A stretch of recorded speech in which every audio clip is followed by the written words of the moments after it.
জ্যোতিষশাস্ত্র মতে অষ্টম স্থান থেকে মৃত্যু বিচার করা হয়, অর্থাৎ আয়ু নির্ধারণের ক্ষেত্রে এই অষ্টম স্থান কিন্তু ভীষণ গুরুত্বপূর্ণ। কিংবা কোনো জাতক জাতিকার লগ্নপতি যদি অষ্টম স্থানে যায় এবং অষ্টম স্থান ওই লগ্নপতির ক্ষেত্রে যদি অশুভ স্থান হয়, তাহলে ওই জাতক জাতিকার ক্ষেত্রে শরীর স্বাস্থ্য নিয়ে সমস্যা তৈরি হতে পারে এবং তার আয়ু কমতে পারে। আমি এইসব প্রশ্নে পরে আসছি। তার আগে বলি, অষ্টম স্থান মানে মৃত্যু। মৃত্যু মানেই যে শুধুমাত্র আমাদের ফিজিক্যালি ডেথ হয়ে যাবে বা আমাদের আয়ু কমে যাবে, বিষয়টা এরকম নয়।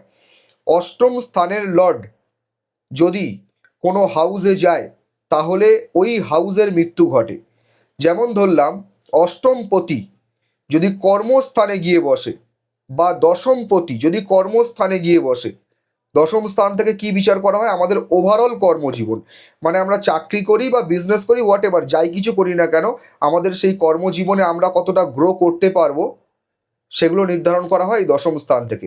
দশম স্থান যদি অষ্টমে কানেক্টেড হয় বা অষ্টম স্থান যদি দশমে কানেক্টেড হয়, তাহলে কিন্তু ওই দশম স্থানের মৃত্যু হয়। আর দশম স্থানে মৃত্যু হওয়া মানে আমাদের কর্মজীবনে নানানটা সমস্যা তৈরি হয়, কর্মক্ষেত্রে একাধিকবার পরিবর্তন হতে পারে। সরকারি চাকরি করলেও সেক্ষেত্রে তাদের জব স্যাটিসফিকেশনের অভাব ঘটতে পারে। তো সেক্ষেত্রে কি প্রয়োজন?